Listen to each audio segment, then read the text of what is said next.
Welcome to this week's Pascal's China Lens. We're going to talk about an interesting fact.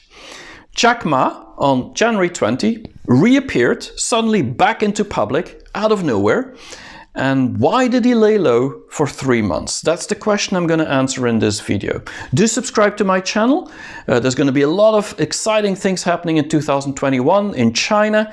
And so I'm going to share many more of these insights on the questions or rumors that we hear about China.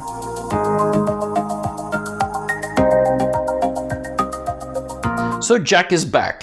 Checkma reappeared suddenly after 88 days. On a teacher award ceremony, there's about 3 million teachers in the rural areas, and he talked to many of them. And he was basically suddenly back in public. And everybody was wondering, where did Checkma leave for 3 months, 88 days? Everybody was so happy to have him back. And to understand that, we have to go back in time. If you go back to 2020 in September, then everybody was looking forward to the Ant IPO, an IPO that would raise $35 billion, the biggest fintech company in the world with the biggest IPO in the world, would happen in China and Shanghai and Hong Kong. It was amazing. I made a video about Ant Financial in September back then, and you can see how big this Ant actually became and how important that IPO was for everyone. But then it got cancelled, it got stopped, it got halted. The IPO wouldn't happen, and that just 2 days before the IPO. The regulators had decided we're not going to make this happen because Alibaba, or Ant Financial in this case, part of Alibaba, was not abiding to the regulation, didn't have enough cash in the bank to actually support the loans that they were giving, and many other regulations that they didn't follow. Now, one of the reasons that many people say that this was stopped so late in the game is because Checkma himself, the person, was actually giving a speech in October the 24th at the Bund Summit, where he was bashing on these regulators. And he said a couple of very interesting things, which makes it very understandable why these regulators was quite upset. First of all, he said that China lacked a proper financial system. So China shouldn't follow the Basel Accords, which the financial industry is following, and he called them a club for the elderly, this Basel regulator. So why is China following that? And he says the traditional banks is like a pawn shop mentality that they have, these bankers. So he was telling these people are old guys. They're like the old world. We're the new world. That's basically his story. The other thing is that he was talking about innovation.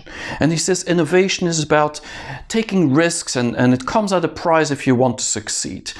But he said that China also doesn't have enough experts in the regulators to apply the policies that understand the new innovation needs of the markets. And so the development of the market is going faster than the developers of the regulators, and who said it is no use to put old regulation in a new market. They weren't too happy with that either. The third thing that happened is he was talking about the internet industry. And internet finance, or the fintech world, like we often say, is a controlling force, and people want credit, they want loans, and this is a new way of doing business. And it's much stronger than these supervisors and these market regulations actually can understand. And so he was advising the regulators to minimize the regulations and to maximize the utilization of this industry, the market forces and the business endeavors, basically saying China needs credit, China needs loans, China needs lots of things to make the economy grow and make consumption happen. So don't regulate it, otherwise it's not going to happen, your GDP is not going to grow. And so China is dependent on companies like Ant. Not something the regulators wanted to hear. Now, if you look at the reality, out of the 10 biggest banks in the world, 5 of them are Chinese. So telling these regulators and these banks, you don't get it, kind of not the right message. On top of that, 2008, we had the financial crisis. 2018, there was the P2P, the peer-to-peer loans, which completely folded, and it was a big disaster where millions of people lost money because of Ponzi schemes. I mean, both 2008, 2018, it was about some people want to get really rich and a lot of people just not making ends meet and having actually bankruptcy as a result. China didn't want another Ponzi scheme, and they were worried Ant Financial, being together with Alibaba more than 10% of the GDP annually of China, that this would create this force to create something they couldn't control anymore. Not something they wanted. Now, Alibaba afterwards, not just Ant Financial, also got a lot of investigation, and a lot of technology companies got investigated. But this is a different thing. One is about regulations on the financial industry. The other thing is about anti-monopoly law. And both is about regulation. I made a video about it called The Rule of Law, where China in 2021, but it started last year, is putting a lot of regulation in place to make sure that all the industries are actually regulated, so there's no big problems or crises happening, which definitely in this age we want to avoid. And so the anti-monopoly is really about protecting consumers, protecting these vendors, protecting the brands against these technology giants, just like in America with Google and Facebook. But then something happened in December. In December, there was this African Business Heroes, a big TV show, where he suddenly did not appear. So every year he's there as a jury member of the jury. Suddenly he wasn't there on that TV show. And so everybody was starting to speculate something is happening. And that's really when the shares of Alibaba tumbled in December, because they all thought, if Alibaba, if Jack Ma is gone, then what's happening? And the rumors started, and this mill really was talking about the Communist Party had taken him to prison, to jail. They were interrogating him. Maybe he's dead. Some people are saying he fled the country. Others saying he's in the re-education camps. Lots of rumors, most of them from the West.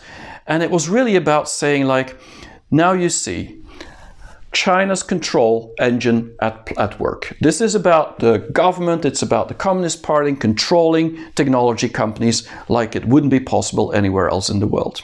But was this really the case? Now, the problem with Jack Ma, in my view, is that in China there's a saying, high trees catch a lot of wind. And if you look at his speeches everywhere in the world, at World Economic Forum and everywhere, he's like a very big, tall tree, and he's basically not the typical humble technology leader or founder that you would find in China. So it's not really fit to the culture. That's also why the West likes Checkma. He's much more like a Western technology leader or a Western founder of a company, because he talks what's on his mind. Chinese are a lot more careful, and they think about the bigger picture sometimes, including what is needed socially. Now, looking back at September 2019, a year ago, a year before the Ant IPO, you actually had Alibaba or Jack Ma that left as chairman of Alibaba. So he already had resigned, and he said, I'm going to take a step back. I'm going to lay low. That was the whole story. And so why did he reappear in October 24th last year at this Bund summit is a big question, because he should have been already on the background since then. He wanted to do teaching. He wanted to do more on education. He wanted to help the poverty alleviation in China. So all these good things which the government loves. And so he was going to help, just like Bill Gates, to create a better society, a greater China, a greater prosperity. So all that is good, but suddenly he didn't do that. Now, everybody was talking about all these rumors, but most of the people in China and China experts were saying, like, he's just laying low. And there were a few ways that we could see this. I mean, there were signs, and one of the signs was that the controllers, the Communist Party, the government, the state media, all of these that are very vocal sometimes when they don't like something, they were very silent about Jack Ma. They didn't say anything. And so that means that they wanted to keep this balance alive. They wanted to keep doing business with Jack Ma because he's important. Alibaba and Ant and all his companies are important for the social prosperity of China. The other thing is, on social media, Manya Kutsu wrote a blog about this. I mean, a lot of netizens were talking about Jack Ma, but not the same way as in the West. They weren't doing all these rumors. It was more about a concern, a human-to-human concern about how's he doing? I mean, is he okay? Is he sick? I mean, we want to see him back. They were longing for seeing Jack Ma back. So it was a positive story, much more than a negative rumor mill that we had in the West. And the third sign was actually his employees. If you know about China a little bit in employee land, you know that Checkma was the person that says 996. 9 a.m. to 9 p.m., 6 days a week. That is how employees have to work to succeed and to grow very fast onto the ladder of the company. And so what happened is that these employees of Ant Financial, who had been working like crazy for years, had all waited for that IPO to happen, because that's the moment they would get rich, or at least make lots of money. And suddenly that was all gone. So they kind of like, I wouldn't say blame Checkma, but they weren't very happy. So he probably wanted to stay away out of the spotlights, because these employees were like saying, why did we do all that?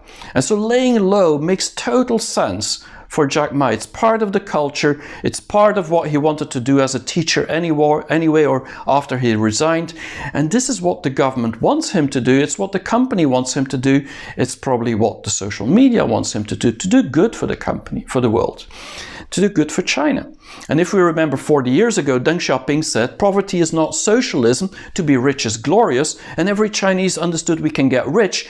But what they shouldn't forget, once they're a high, tall tree, they shouldn't forget that they should help the poor as well get with them into becoming better off.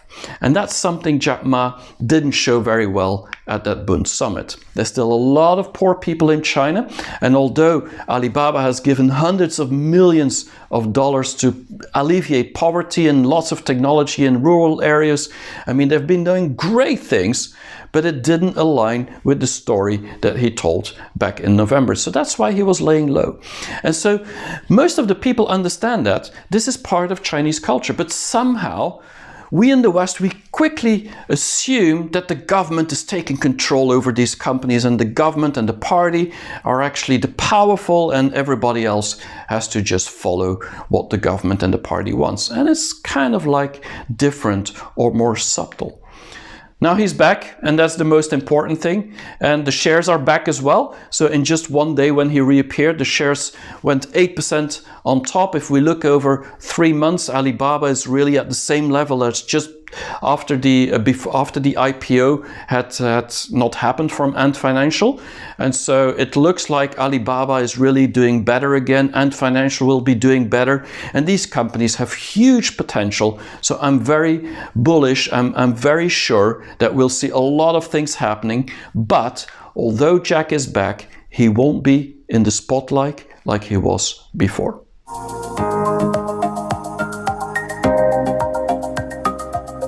So I hope this gave you some idea about why I believed, and most Chinese believed, why Jack Ma was laying low, and there wasn't anything about all these rumors.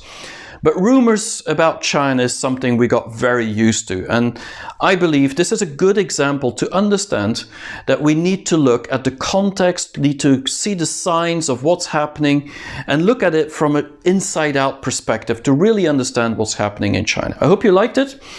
Do listen next week. It's probably going to be about something with Biden or America. I have a lot of new videos coming up, and I see you next week then for another episode on Pascal's China Lens.